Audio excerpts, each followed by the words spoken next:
Here's an interview from one of our past shows on Rock and Metal Revival. If you're interested in hearing full shows, go to our Facebook page and check out our list of affiliates for times and places where you can hear Rock and Metal Revival. From the brand new Texas Hippie Coalition CD called High in the Saddle, that one's called Moonshine on Rock and Metal Revival. THC, High in the Saddle. I don't get the connection. Well, we're gonna find. we're gonna find out. We've got. We want to welcome back to Rock and Metal Revival Big-Daddy-Ritch from Texas Hippie Coalition. How you doing, Rich? All good, baby. All good. Thank you for having me. Rich, it's. I was just telling Jerry. You know, we've been on the THC for a while now. That's true. Yeah, since Pride of Texas. Well, I've been on it way before that. But this version, yeah. Yeah, there's such a change, and I love the progression that the band's had. And I mean, you guys went through some members. When I'm listening to this album and I hear a ballad, tell us a little bit about how the band has grown over the years. Right on. Well, you know, I've had the luxury of writing with about probably 21 songwriters throughout all the years. When I first started early on in the band, one of the main songwriters with me, Michael Hayes, who helped write most of Pride of Texas, once we got big enough to really start touring abroad, touring just wasn't for Michael. He suffered with a few chronic problems and stuff, so he just wasn't able to endure it, and that was hurtful and painful to lose Michael, such a great songwriter, such a great contributor to this band. We actually still write together. He's credited with a couple of songs on the last album, Dark Side of Black. But you know, just when you go from the beginning and you know what you're trying to be and what you're trying to do, and you get it out there and you start realizing what works, what feels better for you, you know, and then finally you start to hone in on exactly what you're looking for. And I feel like, you know, the way we've grown is the same way like a Motley Crue or a ZZ Top grew. You know, we know ZZ Top's LaGrange and stuff like that, you know, Cheap Sunglasses, but then we also move into Afterburner and, you know, we get into that stuff that's just rocking and partying, and it's still ZZ Top, you know, but it's just it's a different decade. So, you know, I think that those bands that have staying power like Crew and the Stones, you have to, you know, you don't want to lose where you came from. Stay rooted. Just broaden your branches. Well, you know, Rich, over the years now, you've got to have seen a different looking crowd from when you first started. Like from when I first heard "Pissed Off and Mad About It," which I love that song, to this new album, you got to kind of see a different generation jumping on the THC bandwagon. You know, at the shows, we've always, you know, from the beginning, you know, in the very beginnings, the bar scene, of course, you have a certain crowd. But once we started breaking into venues that cater to all ages and doing festivals and stuff, I've always seen, you know, from 14 to, you know, 80. I don't know, you know, there's a lot of grandmas out there love Big Dad, and I love it. It's very strange, but now, you know, we are starting to see a lot more younger people that are THC's becoming the band that they're clinging to, same way that I clinged to Crew when I was younger. Now, I saw your video for Moonshine Today. Dig it. Very cool. Now, your one guitarist on your left, he had the guitar that's shaped like a gun. Who made that guitar? That is pretty freaking cool looking. Man, a good friend of ours, a big fan from up in the Dakota areas of Minnesota. His name is Joel, and Joel is he tinkers around making guitars and stuff, and he made that specifically for Cord. Him and Cord have become, it's you know, we always talk about the friends that we have outside the business or before the band, and then there's the people that we meet, and you know, our fans are like family to us. You know, we talk to them, we communicate to our fans, we do meet and greets, we come out and sign afterwards. You know, we're just we that's why we call them our extended family. And you know, he was so gracious and kind to make that guitar for Cord, and it just looked so wicked. You know, definitely. What a great thing to do for, you know. I met this guy one time, and he told me that he made Eddie Van Halen's first red guitar with the white stripes on it, you know, and I was like, you know, dumbfounded, you know, and then when I looked it up and Googled it and discovered that he wasn't lying, Yeah. Nice. I was blown away. So to know that some things start out like that, you know, I look for Cord to play that guitar here and there for the rest of his life. Very cool. Very cool. nice. You know, Rich, I think the last time I don't know if it's the last time I saw, but I saw you out on the road with Jericho and Fozzy. What was that like? That had to be like a wrestling type wild atmosphere being out on the road with him. Man, it was actually great. His rhythm guitarist Billy and me, we actually became pretty close. Still shout out at each other here and there. And you know, Jericho himself is a class act. If anybody doesn't know anything about Jericho, he's the probably the hardest working man in the world, and that's no jive. He is always working hard. Now that he's with AEW and taking them to higher levels than they probably expected, and I look for him to be able to compete with WWE here soon. And Jericho's just, you know, he's just an all-around class act, man. You know, one thing he did want to, you know, the wrestling world, you know, he didn't want to bring it into his wrestling world, and he was talking about it. I think that's a big mistake, man. I would use it all the way through, you know. I would use it all the way through. And then he had done this picture with some band member or whatever, and I had went and asked him if he would take a picture of me with me, but I wanted him behind me with a chair like he was going to hit me with it, and I would have an unsuspecting look like I was showing, you know, my horns high or whatever, like didn't know he was coming. And he was like, you know, I don't really like to do stuff like that, you know. And I pulled out this picture of him and this other dude making fish faces, and I was like, bro, we ain't doing nothing like this to end the tour. I'm not going out of here with a fish face with Jericho. I said, we're going to do something cool, so come on, brother. He was like, all right, I got you. Nice. So any tour plans coming up yet? Oh, yeah, man. There's, you know, we got a fall run.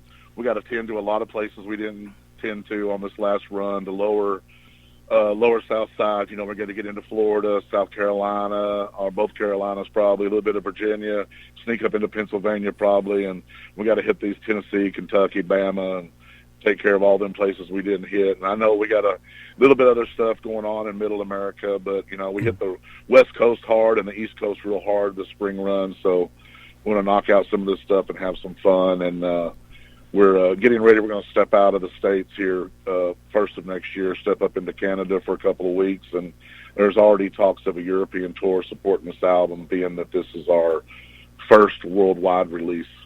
Nice. That's awesome. Now, I know you usually make it up here a couple of times to Wisconsin, a couple of times, you know, when you're out on tour. Rich, do you see different pockets of America being more acceptive to what THC is bringing? Oh, definitely. Like when we're like out in California or something, you know, and you're playing to 150, 200 people, or, you know, it kind of freaks you out because we're like in LA and we're like, wow, you know, crazy. And then we step out over into Orange County or whatever. I think it's called Orange City actually, and we play there, and it's a much smaller place, much lower population, and we'll have 400 people in the venue. It's just, you know, maybe big cities aren't for us, you know, I don't know, but it seems like, you know, although we were just in Brooklyn and played to a packed house, nearly sold out, so it's always strange that each little pocket will be different. And one thing about Wisconsin, though, it doesn't matter where I play up there, they always come out in great numbers. And I think it also has a lot to do with the support you get from local radio stations. Like the support you guys give us, man, really put us on people's radars, you know, and we appreciate that. And we're always happy to come up there and eat some cheese and hang out with some cool people. Now, Rich, when I was listening to this album, like I said, we've been on board since the first album. I heard the Ballad, and I went, wow. I couldn't. Heard the piano at the beginning. The piano in the beginning. Okay, I'm like, wow, that but THC went a different way. Yeah, and great vocals though. Wow, yeah, the vocals really were outstanding. What inspired you? I mean, because you haven't even come close to doing that on any of the other albums. What made you think this is the album for that? Yeah. Oh, I think of Me on Peacemaker is a ballad. I okay. think it's a strong ballad. And then on Dark Side of Black, I know Knee Deep, it's a little bit more countrified, but it comes across as a ballad to me a little bit as well. So I always try to sneak one on the album. Yeah. A little variety. I always try to sneak it on there, but Ride or Die, a buddy, actually a couple that I had met back when I first started THC, they had this motorcycle, and it was ancient, and I was talking to them about the motorcycle, and they had told me this story about how they had purchased it in their first year of marriage. They both had a job, and they pitched in their money together and bought this motorcycle, and he was an entrepreneur, and they took off, and they're able to just really live a great life. She was able to be a stay-at-home mom and take care of the kids, and they were wonderful people, and I've known them all this time, and I think it was in their 41st or 42nd year of marriage, she passed away. We lost her to cancer, and he had called me up. Well, they had always told me about this bike, and she had said, it's a lot like our marriage, this bike. And he's like, yeah, because it gets rode hard. And she's a little bit more perverted than him. And she said, well, it's because we keep them both well oiled. But two great people. And, after he lost her, I didn't expect a phone call from him. I knew that she had passed and he had reached out to me. But a couple of days after the funeral, it was a little bit late at night, and he called me and he said, hey man, I'm fixing to take my bike for a ride, and of course I've ran to get, to the beer store before by myself, but this is it's my first ride alone. I just can't believe I'm fixing to make this ride alone without her. And I said, man, let me tell you, brother, in life, or in death as she was in life, she's going to be your ride or die. She's going to be there with you.